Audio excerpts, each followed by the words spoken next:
Hello and welcome to the Ian Dale All Talk podcast. I'm Ian Dale.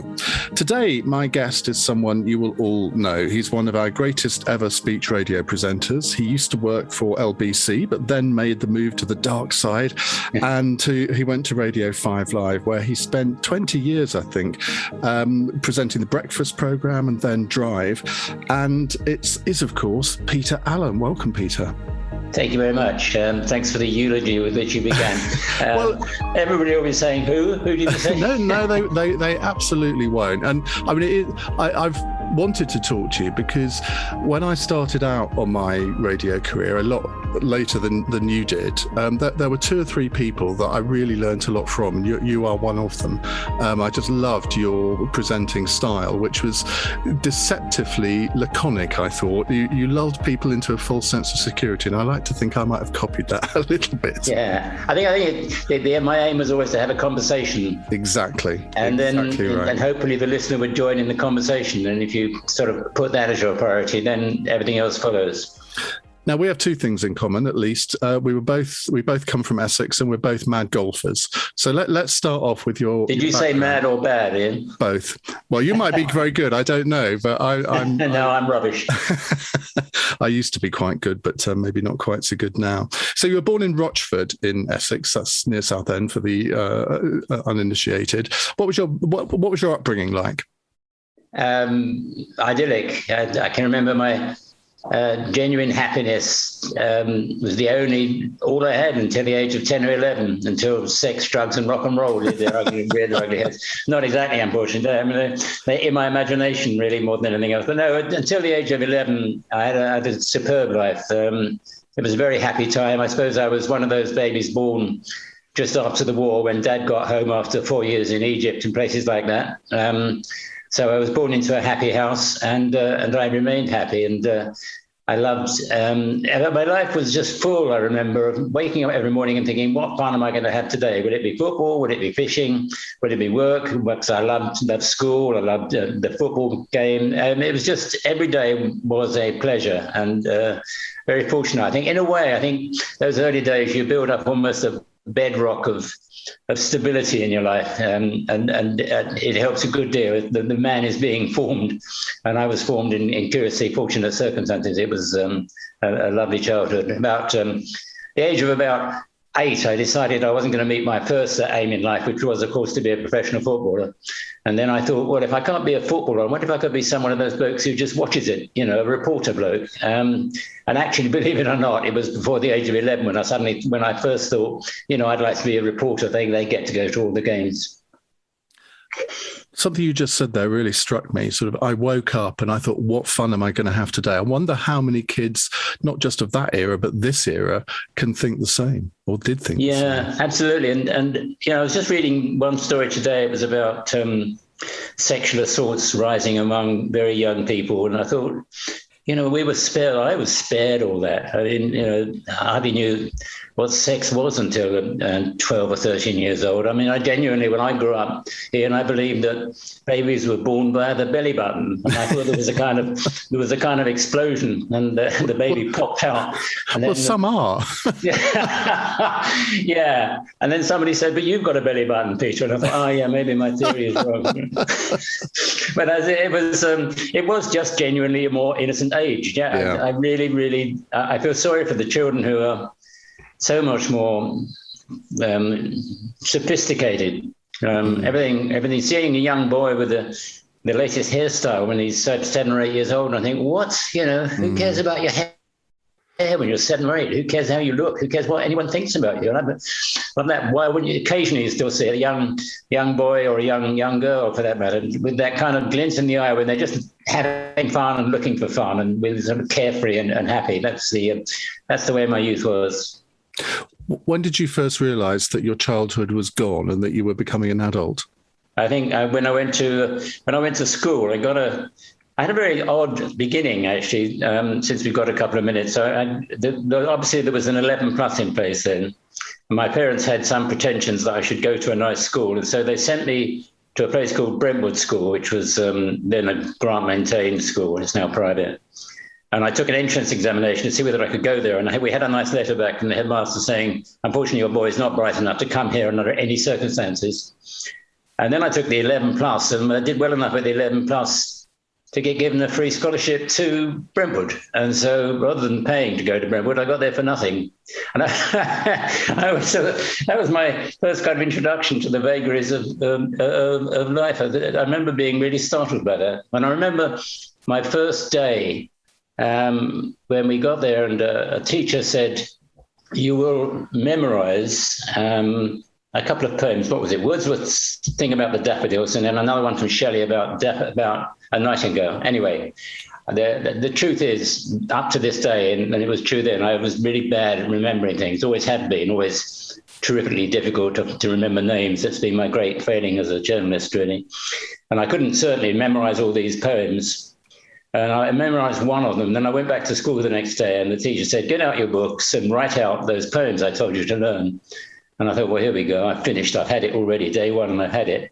And I looked at the boy next to me, who got out the book containing the poetry, put it on his knees and copied it out. And I thought, oh, I see. Oh, I see. Suddenly I realized what adult life was going to be like. Occasionally you had to bend a few corners, get out the book, copy it out. I never worried about school homework anymore at school. Your first lesson in survival. Yeah, I'm going to paint an unfortunate picture of myself. But yeah, it's true. It is undeniably true. You can't imagine the feeling of relief which flooded over me at the thought that I didn't have to own up to being just completely useless. I could fiddle my way through the scholastic system. Did you enjoy school? I loved the football. I got to be vice captain of the football team, and I loved football. I found school a bit constraining, and I'll be honest with you, the bit which kind of I enjoyed was mucking around and trying to devise plots to upset teachers. And it was a kind of, I don't know what sort of school you went to in, but mine was a bit jungle-ish, really. You had tribes of boys and tribes of teachers and strong people and weak people, and you found yourself you got into a gang. Because I was good at football, I got into a nice gang and I felt quite secure. Enjoy it? I don't know, really. I think I probably wasted a lot of time. In retrospect, I didn't take advantage of the opportunities that were there. There was a kind of antagonism between us and the teachers, which was, in retrospect, it's a bit odd, really, but that's the way that teaching used to be. It was, they had to kind of maintain discipline. I often used to think, how would you maintain discipline? And this terrible bunch of kids who were by and large cruising for trouble all the time, how would you do that without the threat of physical punishment? And my heart goes out to teachers now who have to, because appealing to my better instincts was frankly a waste of time. I was,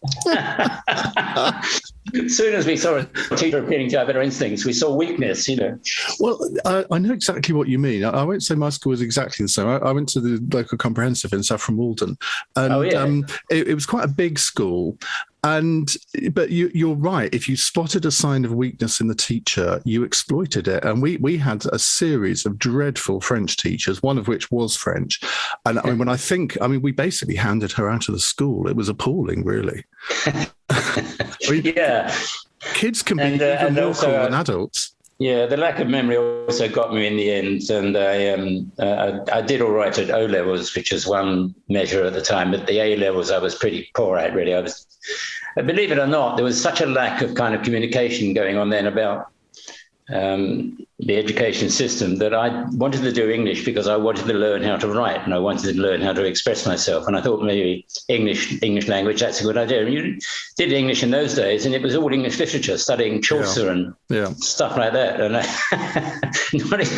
I went into that A level without really knowing even what it was I was supposed to be studying. And because you had to fit into patterns, I had to do French and German along with English, neither of which I really wanted to do and neither of which I was very good at. So it didn't work for me. The ordained university place I was supposed to get, I didn't get the A levels, and then I left school after quite a lot more football, and left school and joined a local paper in Basildon, Essex, the Basildon Standard Recorder, and that's in a way where my education really began, I think.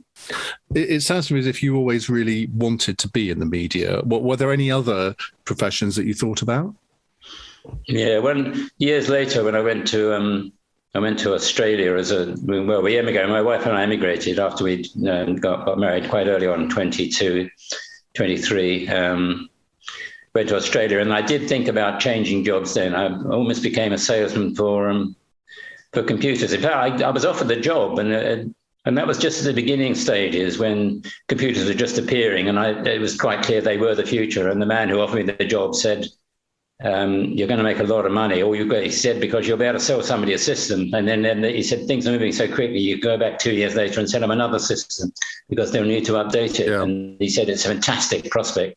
And then he said at the end of the interview, there's only a couple of things we have to add. Obviously you have to obey the rules. There's no drinking at work, and you have to get your hair cut. And I said, oh. And he looked at me quizzically and said, is that a problem? And I said, well, my hair's quite short, I think. And I've always had a drink at work.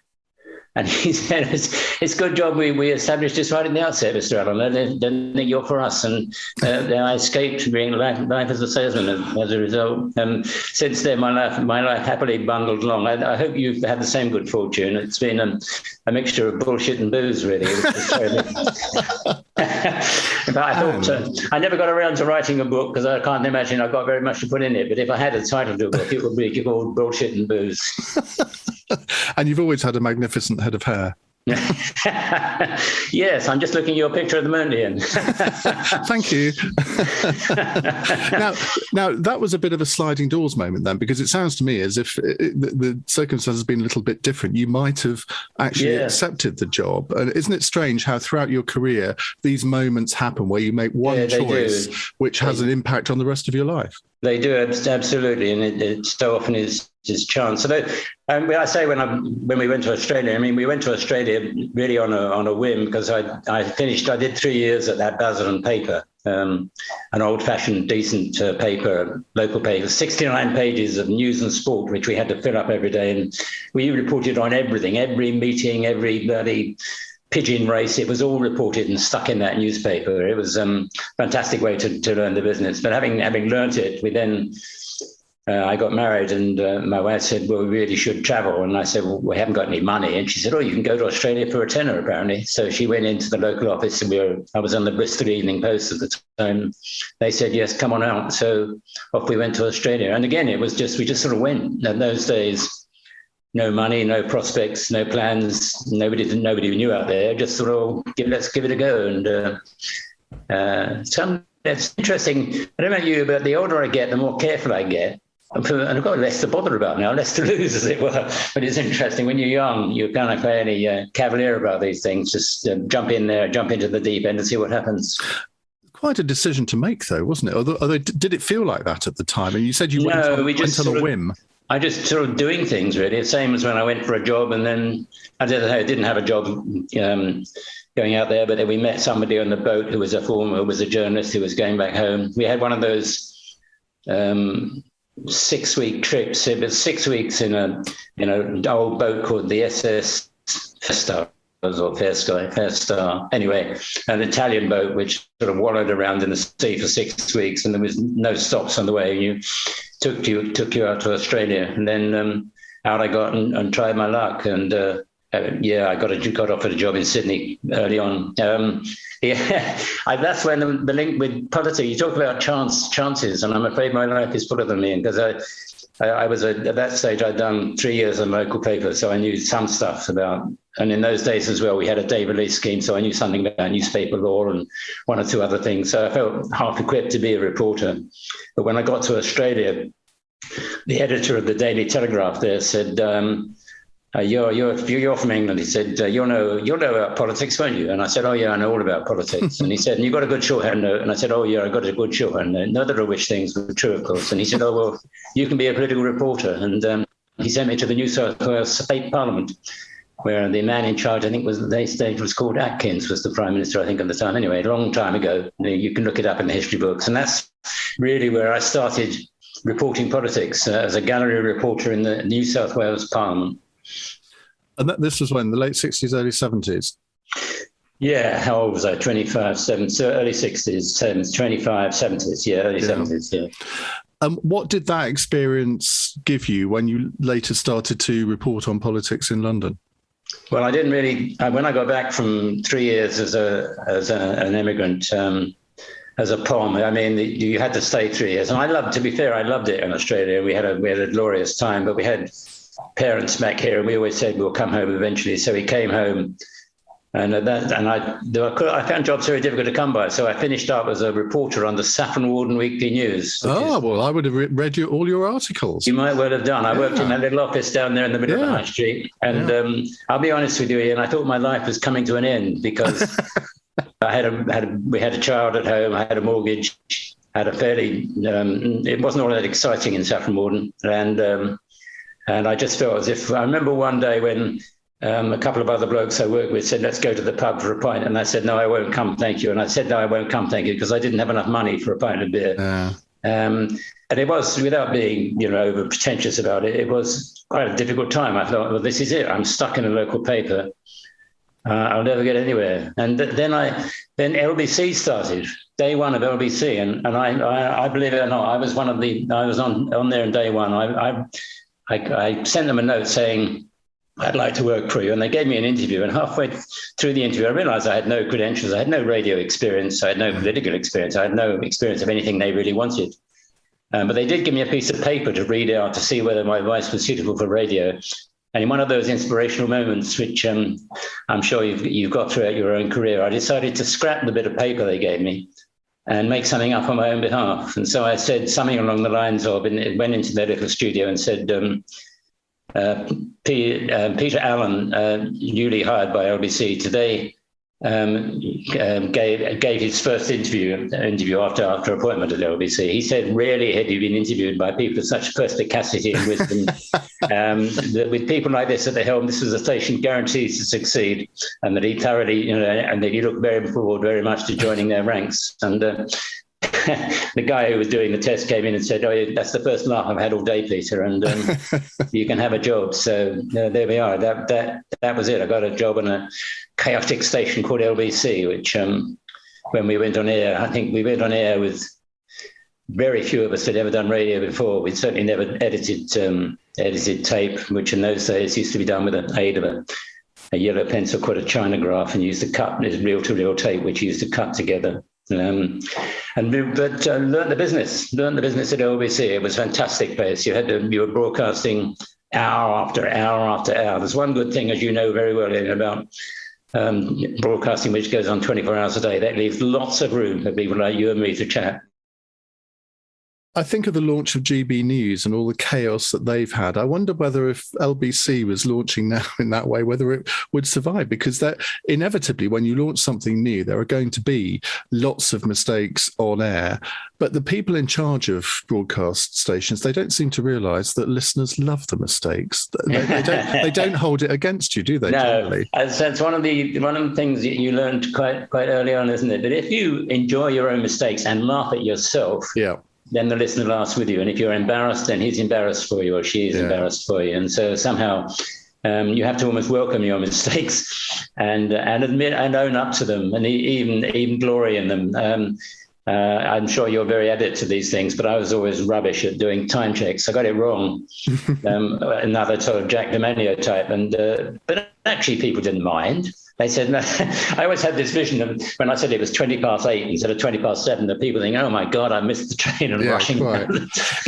but this is where people who build studios, they don't take into account presenters, do they? Because I've got a little thing by my sort of right hand where I do the faders, and then there's a screen and it says 19:15.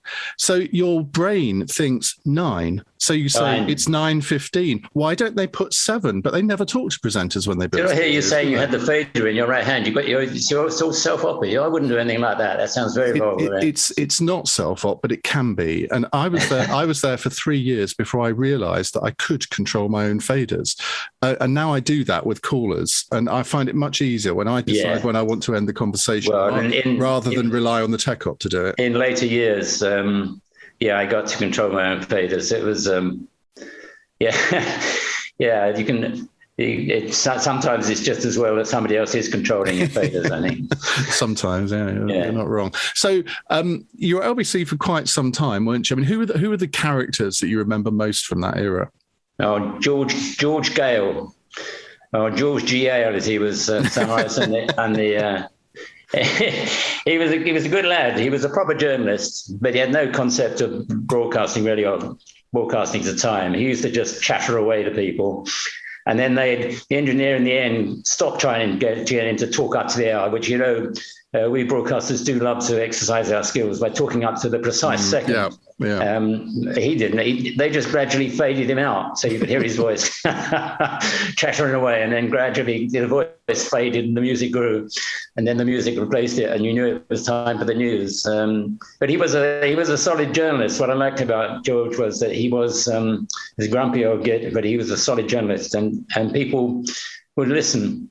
I think radio in the end, I never really got anyone to do this, but I just feel that it should be it's a great medium, talk radio, for exchange of information.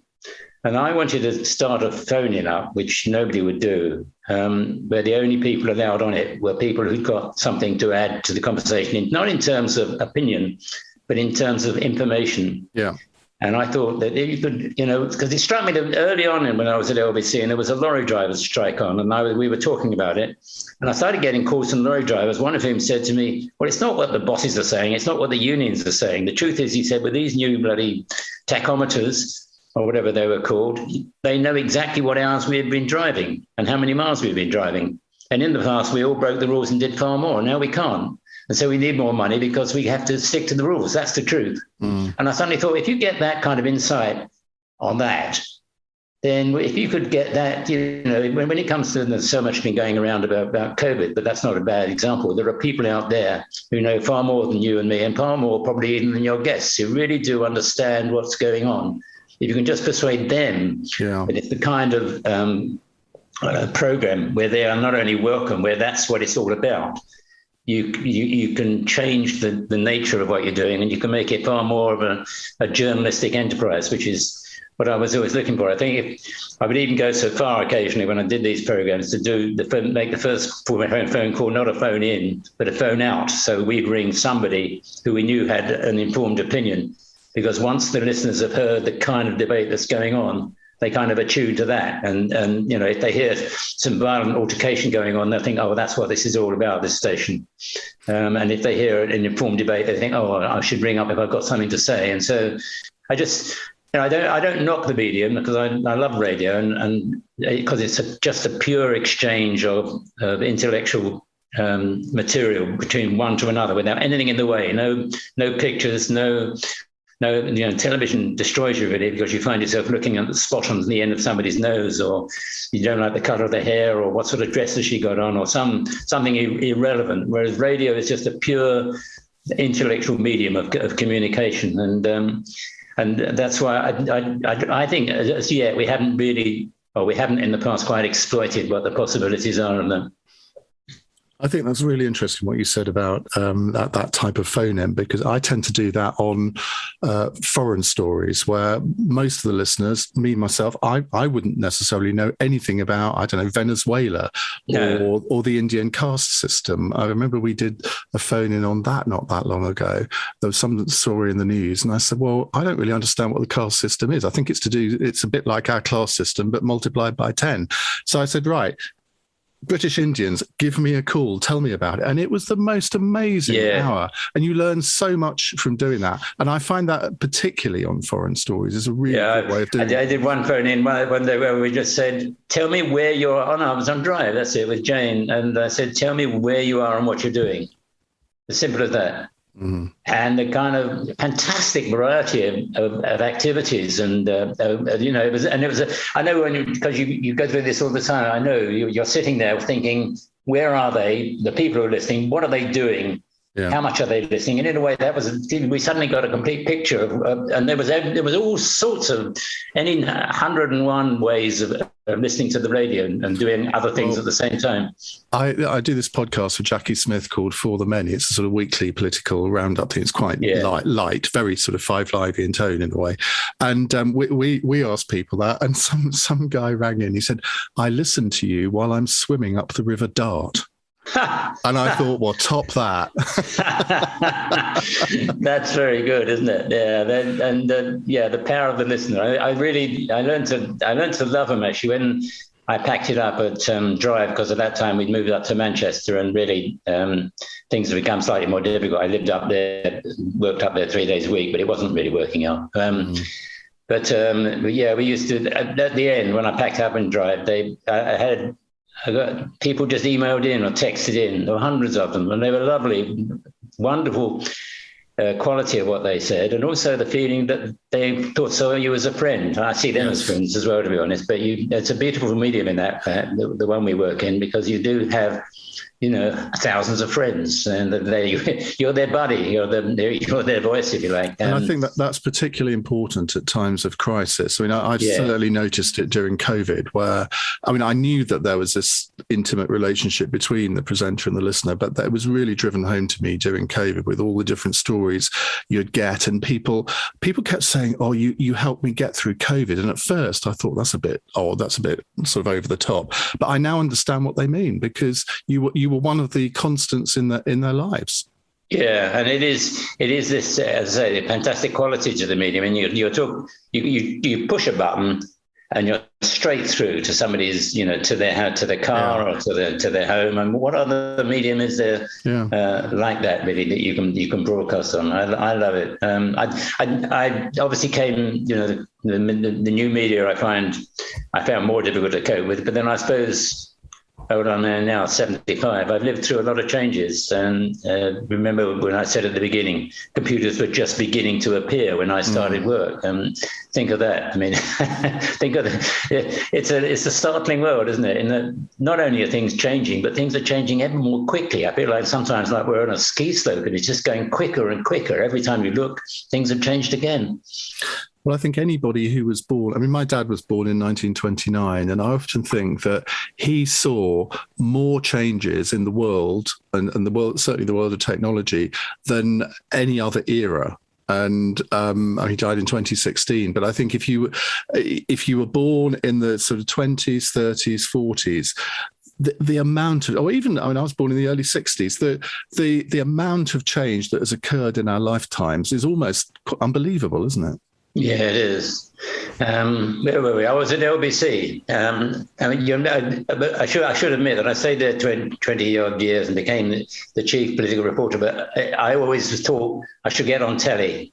I don't know what it is about telly. You feel as if you should be there. If you're a broadcaster, you should try and get on it. So, and I got a job at Granada as a political correspondent, and then ITN as a political correspondent.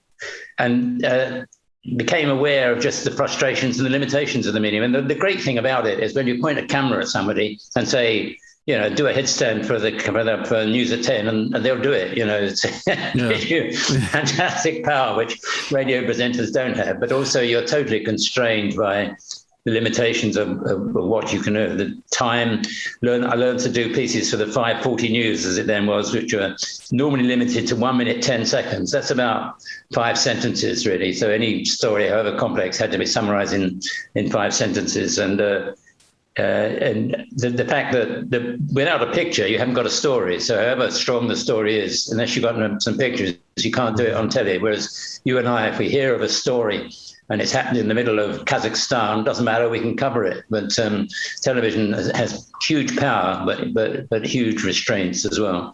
And it's also less spontaneous, isn't it?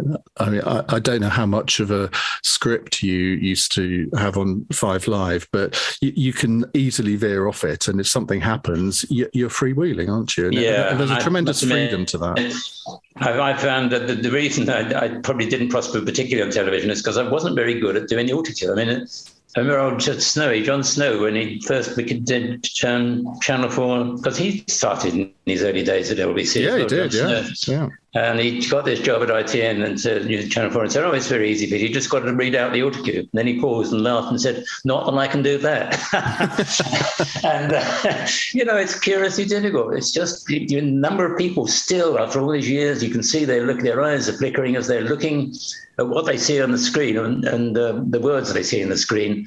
And there are limited number of words. And once you start reading the words, instead of sticking to the sense of what you're trying to say, it takes a very good presenter to to do it so that you accept what they're doing, accept that they're talking to you as opposed to talking to a camera. And to be honest, I wasn't very good at it. I used to frown and stare at the audio. I could do it. I found even then at ITN that I could do it much better if I didn't have a script.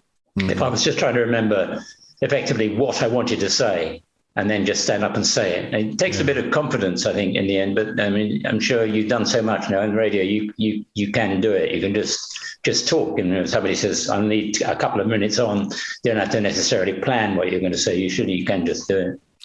Do you rather regret the trend towards visualization of radio? Because you've got, various talk radio do everything. They stream everything in video now. We do it to an extent. My cross question program, a sort of version of Any Questions, that is streamed as if it was a television studio. Our new Westminster studio is basically a television studio. It's got an auto key camera, which I did start using. And then my producer said, you're so much better when you don't use it. So I just gave it up.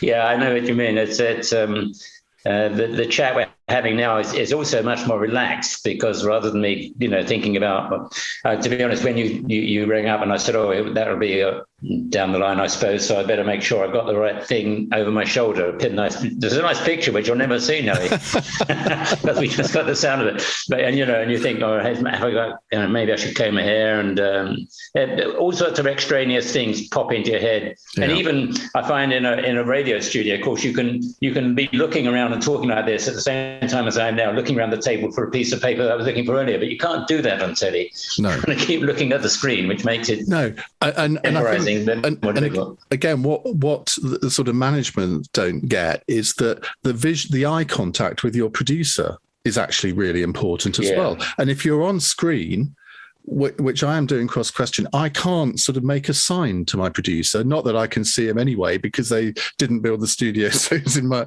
eyesight. But there's all these sort of little things that are so different, and you have to get used to. And it is it is a different medium. There's no getting away from it. It's a sort of it's an uncomfortable hybrid. But people do like to see behind the scenes as to what goes on in the radio studio, don't they? I suppose that's right. Yeah. Because you had webcams certainly in the studio last. Yeah, webcams.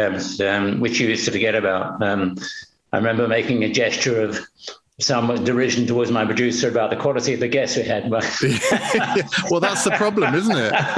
Sort of thing you'd normally see on a football terrace. And then he said, the camera's watching him. I had an email from a listener who said, I saw that. Unfortunately, I agree with you. So. I think the greatest moment in that studio was when Sheila Fogarty saw a mouse, wasn't it? She saw a mouse and went berserk. Yeah, yes, I remember that. That was very sweet. Yeah, there have been occasions when I've said and done the wrong thing, but mostly got away with it, I think.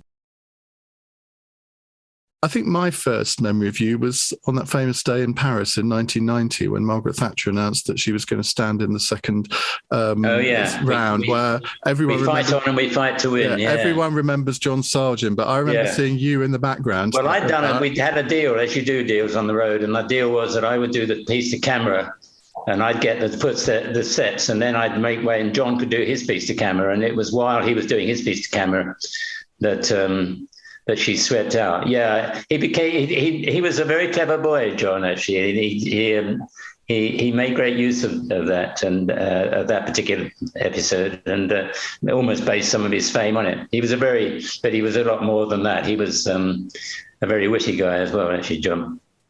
I remember in 2001, for ITV's election night coverage, they were doing rehearsals, and John decided that he was far too grand to do a rehearsal. So I had to play John Sargent in the studio with Jonathan Dimbleby. And you haven't got the looks for it. Exactly. Thank you very much. That's the nicest thing you'll ever say to me. I really, really enjoyed that. But so what made you go back to radio? Yeah, well, 5 Live started, and I was kind of drifting around a bit, thinking I'd like to be a TV presenter, but no one offering me that option. I went to LWT and did a program. I began LNN, it was on our London News Network, and they had a weekly current affairs program, which I did in the company of Tony Banks and David Miller.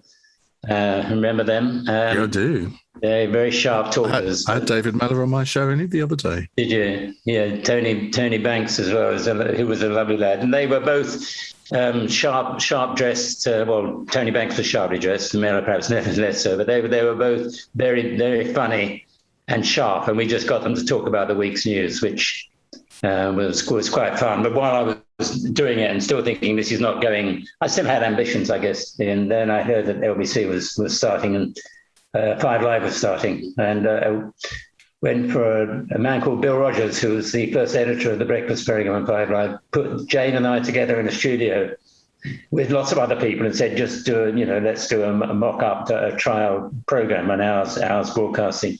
And it worked well.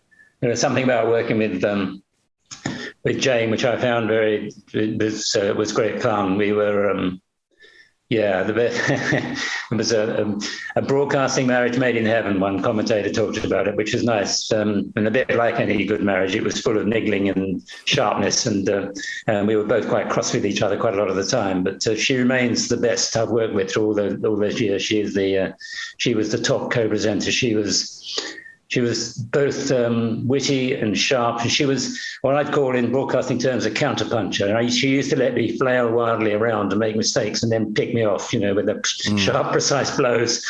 I loved it. You've got to have. It's an interesting business trying to work with a partner on radio, particularly somebody, because there's 2 big egos there, jostling for space and time and wanting to be dominant. And I confess I'm as bad as anybody at that. And learning to give way a bit and to laugh at yourself a bit, laughing at yourself being the key, and to genuinely communicate with each other. For some reason, it just worked. It was one of those rare partnerships. Perhaps Jane wouldn't agree. I don't know, but I felt that the total was greater than the sum of the parts. That we were both really good at what we did. But the stick and put us together, and what we achieved was something was something quite special for a while. It was, and in a way, it kind of set some trends. Just for a year or two, as I say, I thought 5 Live was really, really going places, and then we never really solved the situation in 5 Live. Were we there to do sport or news, and did news come first or the sport came first? Because inevitably, if you paid a lot of money for sporting rights and you are the BBC voice of football, then you've got to do the football. And if at the same time something happens which is big news, well, then the news just has to take its place second to football. It was, the news program. We'd have a news program which went off air when the Open Golf was on, which there were various presenters, various program controllers who tried to work their way around it. A man called Bob Shannon in particular used to try and get the news and sport to work together all the time, to do OBs together, to work as one unit. But as far as I was concerned, there was always that slight division there. There was sport and there was news, and the two didn't always meet. Well, I remember, I think it was after you left, when the MH17 airliner was shot down over Ukraine, and I was on air covering that. And I think it was that one. I may have got this wrong, but it was some massive news event anyway. And so we go into rolling news mode. And my producer, I said, what are the other stations doing? And my producer said, am I 5 Live at Wimbledon? Yeah. And you think, well, you can understand that, because obviously, as you say, you pay a lot of money for the rights. But when there's a massive world event, and then you not only do you pay a lot of money for them, but you're obliged when you got in the contract. You say we will cover you. I mean, the Sky get away with it because they just got lots of channels and they stick things, and they do put everything on. When they say we will cover the football, they cover all the football. But going back to your partnership with Jane, I mean, on-air partnerships can either be brilliant or they can be absolutely disastrous. And I mean, we can all think of disastrous ones that have happened. Did you recognise immediately that it was going to work with Jane, or was it something that you both had to work at? Yeah, I think, she made me laugh a lot. And I don't know about you, but that's the one asset which I truly value. And I know I thought almost immediately she was good. I work with a lot of, fortunately, I know what you say about some partnerships not working, and I work with a lot of other very high quality journalists, normally women. When it comes to the studio, that's an old fashioned, isn't it? Why should it be a man and an older man, younger woman? But that's how it was in my time. And there were a series of other ladies who were both gifted and very good company. But she had that extra element somehow. It's probably not, I can't even particularly put a finger on it. It just, for me, it kind of worked. And I hope for those who listened as well. But even now, when I meet people, people say, "Oh, I remember you, Peter. You were on 5 Live. You and Jane, wasn't it?" And in fact, I worked with lots of other people and lots of very good people. Anita Anand and Asma Mir, etc. And they're very good. They're good journalists and lovely people. But that's the name that they remember. I suppose it made you think of the little book, Peter and Jane. Go on holiday, Peter. Our first editor, Bill, decided to use this. So we used to try and break out and do things. We did the whole of a breakfast program going on holiday. So we traveled to the United Kingdom. We went to Norfolk, first of all, to Cromer, indeed, where you play golf. Went to Cromer and, did our outside broadcast from there. And then we camped that night, and then we went on a barge up towards the north. And there was a nice feel to the station at that time, in that people certainly weren't taking themselves too seriously, and that the producer in charge at that time decided that every morning we should announce where we were, and then people could come and see us. And when we were in Norfolk, we announced where we were, and hundreds of people came to see us, and we thought that was good. But he thought that wasn't so amusing. So he kept on finding us more difficult places to broadcast from, where it's more difficult for anyone to find us. And sure enough, in the end, we got to Blackpool and announced we were somewhere on the Golden Mile, and we were broadcasting. And there were thousands of people there, but none of them came up to us. And I can name the reporter. It was Mark, was his name, and he loved it. He was very amused. We'd finally found a part of Britain where we didn't have any followers at all. You were, in your career, you must have been on air for some massive, massive stories. What are the sort of one or two that really stick in your mind? Oh, the best bit of broadcasting. I'll blow the trumpet for a second. We got a Sony Gold Award for this. It was in a place called Tahrir Square, and we were covering the last days of Mubarak. And fortunately, we had an editor around at the time, 5 Live, who, when I said, "Oh, that's interesting," he'd say, "Well, go." So I went to Egypt, I went to Gulf Wars, I went to anywhere where there was a story, he would send me. And we went to Tahrir Square. And I was working actually with a producer who wasn't, I won't name him, but, we'd had troubles. We didn't have anything really fixed for this program at all. And we had 3 hours broadcasting to do with nothing much to put in it. And it was due on at 4 o'clock. And about 5 to 4, we were listening to the radio. And the announcement came over that Mubarak had resigned and that the Tahrir protesters had won. And so we simply, a friend of mine, Phil Mackey, who was out there as a reporter, and I picked up our phones and simply walked towards Tahrir Square. And we walked through these streets, which were clogged with people going berserk on the top of their cars, shouting and cheering, waving flags. And Tahrir Square itself was just a sea of humanity, all joyful. Young people thinking freedom has arrived. For a moment, I'm afraid all those dreams dissipated. But for the moment, it was just magical. And we simply broadcast and talked. So we talked about what we could see and did the whole thing live. We were talking earlier about whether or not you have scripts. No scripts there, obviously. Even those different news introductions we had to do with music over them. It was all done off the top of my head, just sitting in Tahrir Square. And the excitement of it swept away. It was just magical bit of radio. And if you ask for the top, yeah, I guess that's the moment where I felt, wow, what a privilege to be doing a radio program. What a pleasure it is. It was a really exciting moment. I remember that I'd only just started doing my evening show about a year before that. And that was the first bit of big sort of breaking, rolling news that I had to cover. I wasn't in Tahrir Square, I was in the studio in London. But the LBC producers are brilliant at finding people to come on the air immediately. Yes. And I can remember talking to an Egyptian filmmaker who was on the top of a hotel overlooking Tahrir Square. And I can just remember the feeling at the end of that program of just utter exhilaration that you'd been a part of such a big story.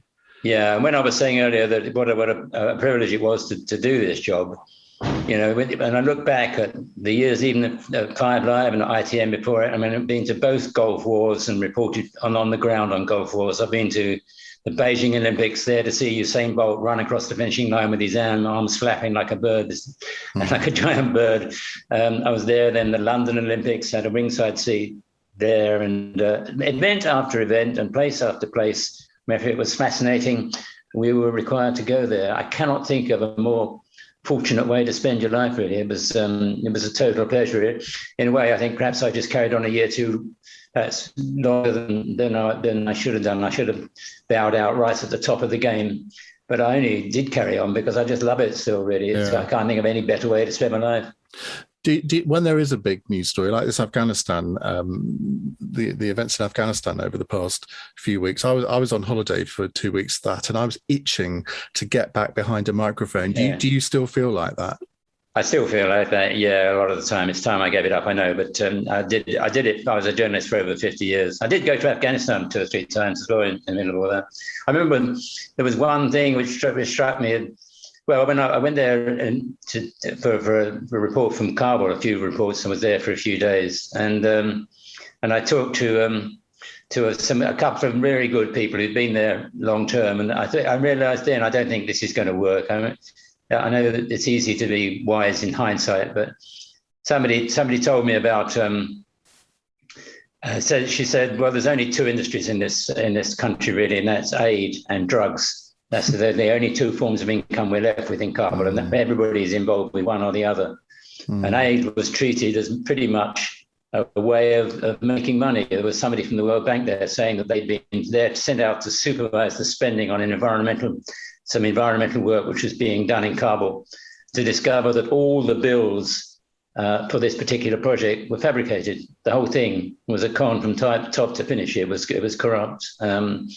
And there was a huge amount of corruption, I'm quite sure, in which, we're blandly informed that the Afghan army was so many hundreds of thousands of people, and it was all properly armed and equipped. I wonder whether it was really, or what was really happening on the ground. It's once, the system wasn't really working. I think when you got endemic corruption, and I feel the same happens in places like Russia, for instance, and some parts of Africa, and corruption which you and I probably can't imagine, where everything is amenable to the money. If you want a planning permission, you pay for it. If you want your kid to go to school, you pay for it. If you want to get into hospital, you pay for it. You pay, I met a bloke in Moscow once who said to me he'd been booked about 30 times by traffic police, but he'd never paid the fine because he always just gave him money. And that's how the system worked. And, I think that corruption issue is not one we deal with very much, but it is actually, once it takes hold of a country, and it took hold in Afghanistan, makes it almost impossible to run the place. Yeah.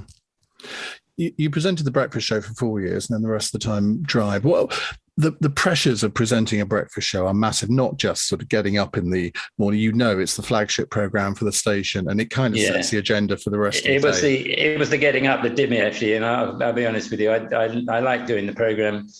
And I could have stayed there really, even though Jane decided to move on. But I live quite well out of London, so I was getting up at 3:30 in the morning, and then I was finding about 1 o'clock I felt really tired, and I was going back to sleep for a couple of hours in the afternoon.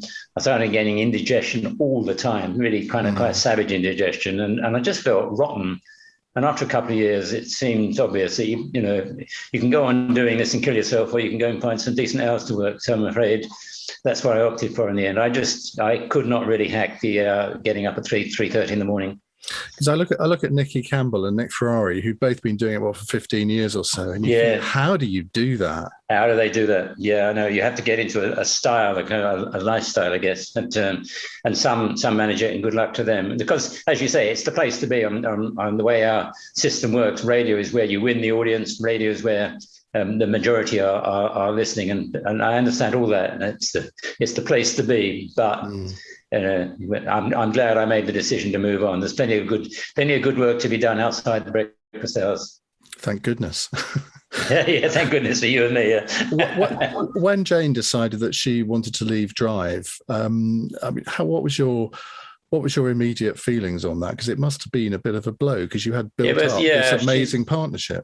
We did have an amazing partnership, but she'd got 2 young children, and she's a moral lady. I hope she won't mind me saying that. She's a very straight girl, and she decided that children had to come pretty much first in her affections and her time. And so my feeling was that she just thought that she wanted different hours and perhaps a different challenge, and maybe she wanted rid of me as well, Ian. Who knows? Maybe after a number of years, she already got to drive to try and escape. No, so she fled to the women's hour. Final successful bid to extricate herself. Who knows? I was sad, but life moves on, doesn't it? Because there was all that thing at the time of various Five Live presenters moving on to Radio 4. Fee Glover did the same thing.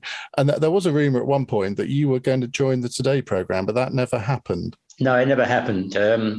How much can I tell you about that? Well, there was one element in the BBC which wanted me to join the Today programme. But in the way of the BBC, there are various key people who have to be won over to that opinion.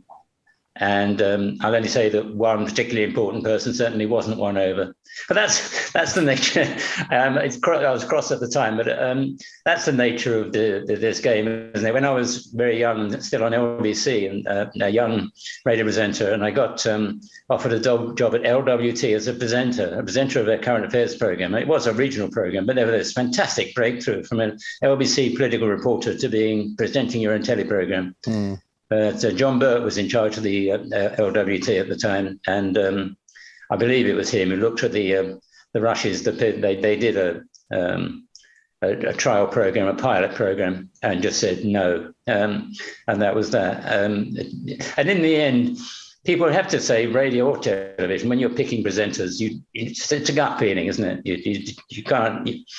I remember talking to one program controller up at Granada. I said, how do you make these decisions? And he said, I take all the pilot programs home with me. I show them to my wife, and she tells me which one she likes the look of. Well, in the end, that's what it is, isn't it? Do you like the look of him? Do you like the look of her? Do you think, do they look all right to you?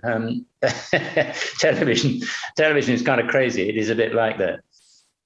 Do you think that, I mean, in a way, do you think it was because your face just didn't fit with some people at the BBC, that they saw you as somebody who was a Five Live person and wouldn't translate to Radio 4?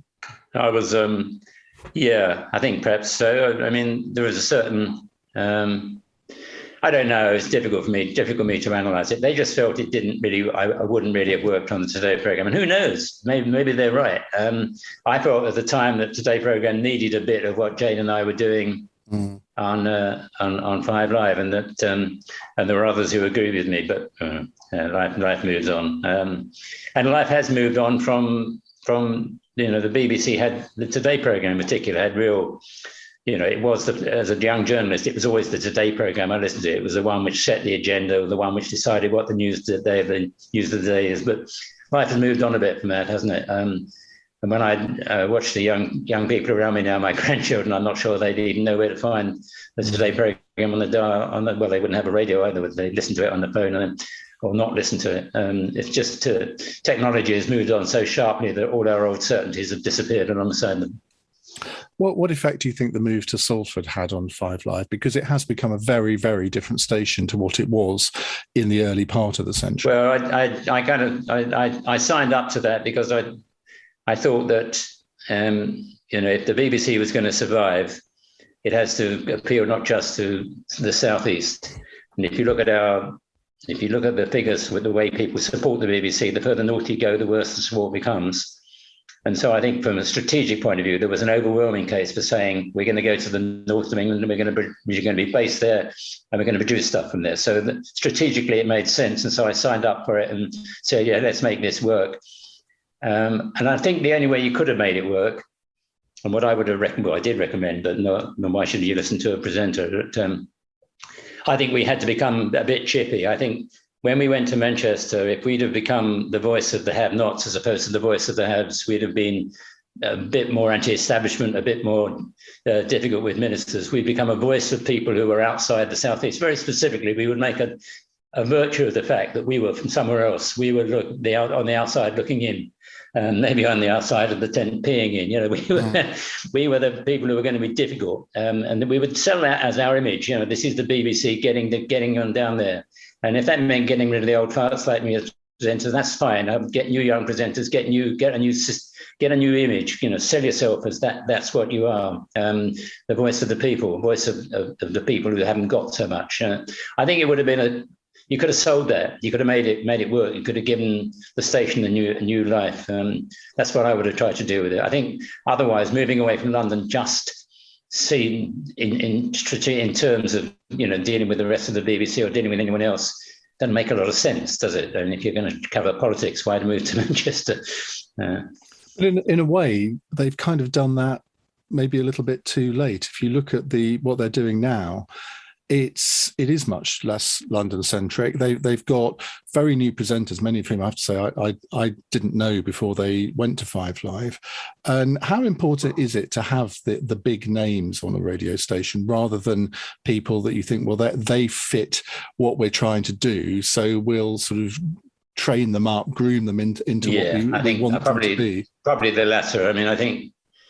Yeah, I wouldn't go for people with big names and people with the right sort of experience. I like presenters who give you value added. Actually, that's the way I describe it. There are some presenters, in particular, I think it was sport, who, you know, they're very competent and fluent, and they won't make mistakes, and they get all the names right, and they do the reporting, and it's fine. And then there are others who just make it a bit better than it was before. I don't want to talk, you know, I'm not going to slag off anybody, but the person I would pick out as somebody who I met once and worked with once, called Colin Murray. Yeah, Colin. I worked with Colin on a coverage of the London Olympics, and he was a good example of somebody whose enthusiasm translated sometimes mundane events into something that you'd like to listen to. That's why I call it value added. He's a great broadcaster, great fun, infectious sense of enthusiasm. He just loves it. You see him doing the snooker or doing any particular sporting event, and the joy of the bloke in what he's covering translates to the listeners. So you just find yourself sucked into it. And he was truly good. And as I say, real quality, and not a quality not shared by a lot of sports reporters, or, you know, they just do the sport. They do it very competently, but they don't enthuse you or catch your imagination in that way. So we won a prize together, and I would compliment him that it was down to him. He's a good lad. 5 Live brought you and Jane back together, didn't they, for a Sunday evening show? Yeah. How did that work out? Not really. The Sunday evening programs, it was my fault. I kept clinging on and saying, "Oh, yes, I can do this," or maybe I should try and do that. And I think they were fun. They were okay, but they didn't really sing. And I don't think you should try and visit the past again in a way. And the other thing is that there wasn't much sort of, you know, it struck me that what I've always done during my life, and what's really I found always fascinating, is news. And you talked about sitting there and suddenly seeing the wire go ping and there's a story happen somewhere. And that's the bit I loved, apart from the fun and games we used to have and the laughs. It's that injection of solid news as well. It's the mixture of the two that I needed. Drive as the program was the perfect program to work on. The more I worked, the more I realized that really Drive was what I should do. That was a great mixture of news and sport and fun and chat. Just a great cocktail of all those, and that was my first love, and probably that's where I should have stuck. Are you enjoying retirement, or do you sort of? I don't know. I find it a bit lacking in excitement. It's fine. I'm ridiculously lucky. I live in a lovely part of the world with, you know, nice people around me, and love and support here at home. I've got everything that any normal person would ask. But as I said to you earlier, I had a lovely childhood and a wonderful working life. And once it's a bit selfish, but I'd like it to go on, please. I think you should write a book. I got nothing to say in the book. We've just found out over the last hour that you definitely have. Anyway, I got chat is one thing, a book, and I go into a bookshop sometimes, look around, and there's millions of books written by millions of people. It's full of words and words and words, and lots of sound and fury signifying nothing really. No, I tell you what, the truth is, I don't feel I've got anything particularly profound to say. Got an interesting story, had a lovely time. Does it really matter? Probably not, but it was lovely while it lasted. Well, I think it mattered to an awful lot of people who were your devoted listeners, of which I was one. So I've really enjoyed talking to you over the last hour and a bit. It's been an absolute pleasure, and thank you very much for doing it. Well, and thank you for your time. Take care to you and to all your listeners. Have a nice day. And I'm sure Jane Garvey will be listening to every single word. She might listen to a bit of it, but not when last again. Oh, no, I think she will. Anyway, I've got her and Free Glover on in a few weeks, so I shall find out. But listen, great to talk to you. Thank you very much. See you. Well, join us again next week on another edition of Ian Dale All Talk. Goodbye.